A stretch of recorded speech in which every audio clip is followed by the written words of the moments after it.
Okay guys, just a very quick tutorial sa cruise control.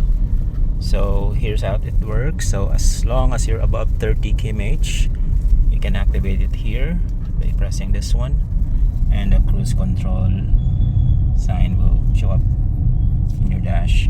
Okay, since I slowed down, it becomes gray because I actually paused it. It's not cancelled, naka-pause lang.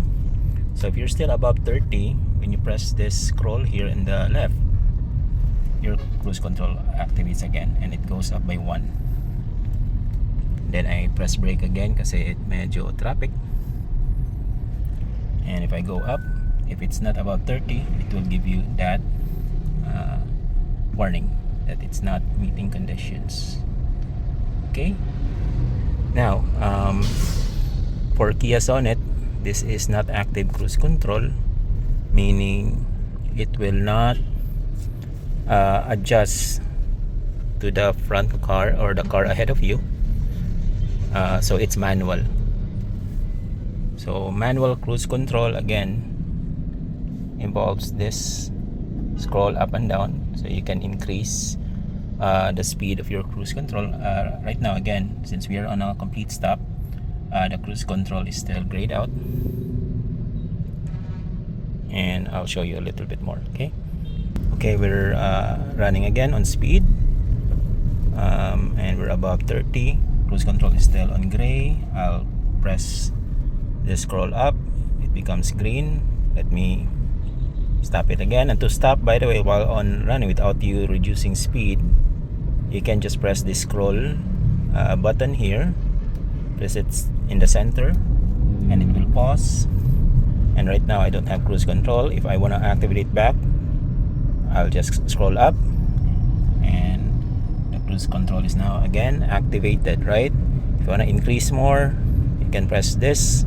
That's why sometimes I don't really press anymore the gas pedal when I'm on cruise control. Ito na lang yung ginagamit ko. Okay, brake muna tayo because there's someone on the side. Again, gas, cruise control up. Okay, 39. Go up again, that's 40. Right, brake muna, back to cruise control. Okay, what happens if I press again the center? It pauses, and then press center again, it goes back. If you want to cancel it, just press the cruise control button here. Pressing it, it's now canceled. Okay, and I'm stopping for a moment. Okay, let's try that again. Activate cruise control, this button. Okay, now cruise control is active. I'm gonna increase it to 60. What happens if your speed is 60? The lane assist actually activates. Brake muna tayo. And the cruise control also is deactivated. I'm gonna turn it back on. It's coming up to 50. Increase it. Let's put it back to 60, 61. Brake muna tayo. Okay, I'm gonna disable it. Basta if you press brake and you slow down, automatically the cruise control gets disabled, right? Or paused rather, sorry. If you wanna turn it off or disable it, again press this button. But if you wanna just keep it at pause, the scroll up and down or just pressing it in the center will pause it.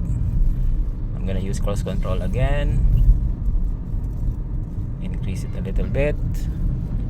Increase it more. I'm gonna press the center. It pauses. Center again. It enables it back. Going down, it slows down. So this is our manual cruise control for the Kia Sonet. And also you can manually turn on the lane assist on this button here if you like. And the cruise control is actually very, very cool. It's very nice.